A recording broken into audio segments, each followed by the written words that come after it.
இனி உங்க அப்பா சம்பாதிக்கிறத குறித்து நீங்க இனி கவலைப்படாதீங்க. உங்க அம்மா தராத குறித்து நீங்க கவலைப்படாதீங்க. வேண்டாம், அவங்களுடையது எதுவுமே வேண்டாம். அவங்க ஒண்ணுமே தரலைன்னா எனக்கு நோ ப்ராப்ளம். என்ன ஆசீர்வதிக்கிறதுக்கு என் கர்த்தருக்கு லேசான காரியம்.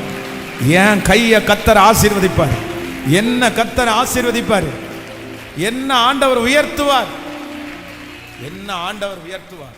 அவங்க ஆசீர்வாதத்திற்கு கீழே இருந்தீங்கன்னு சொன்னா டெய்லி திட்டு மட்டும்தான் நம்ம வாங்குவோம். எத்தனை வார்த்தை, இந்த சத்தத்தை கேட்கிறவங்க எத்தனை வார்த்தை நீங்க கேட்டிருக்கலாம். உங்க அம்மா என்ன இப்படி திட்டுறாங்க, அப்பா இப்படி திட்டுறாங்க, மாமியார் இப்படி திட்டுறாங்க.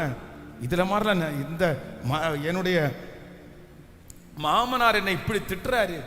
இல்ல, ஏன் அவங்க திட்டுற அளவுக்கு நம்ம நடந்துக்கணும்? எதுக்கு அவங்கள திட்டு?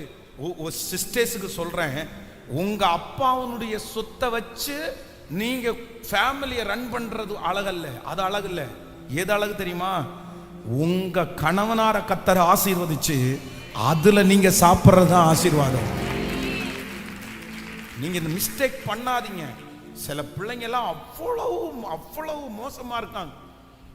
எப்படி இப்படி இருக்காங்கன்னு தெரியல. அப்பா, என் அப்பா தான், என் அப்பாட்ட போய் நில்லுங்க, எங்க அப்பாட்ட போய் கேளுங்க. எங்க அப்பா தானே, எங்க அப்பா கொடுக்குற சாப்பாடு தானே நீங்க சாப்பிட்டு இருக்கிறீங்க. அவ்வளவு குறைவாய். நான் நம்புறேன், அந்த மாதிரி குறைவாய் எண்ணப்படுறவங்க நீங்க ஜெபம் பண்ணுங்க, கர்த்தர் உங்களை பிளஸ் பண்ணுவார். ஆண்டவர் உங்களை ஆசீர்வதிப்பார். உங்க மாமனாரோ மாமியாரையோ உங்க ஃபேமிலியோ அல்ல, கர்த்தரை சார்ந்து வாழ்றதற்கு கர்த்தர் உதவி செய்தார். இதோ கர்த்தரால் ஆசீர்வதிக்கப்பட்டவன் என்று உங்களை அடையாளம் காண்பிக்கிற நாள் சீக்கிரமாய். ஹல்லேலூயா, ஹல்லேலூயா.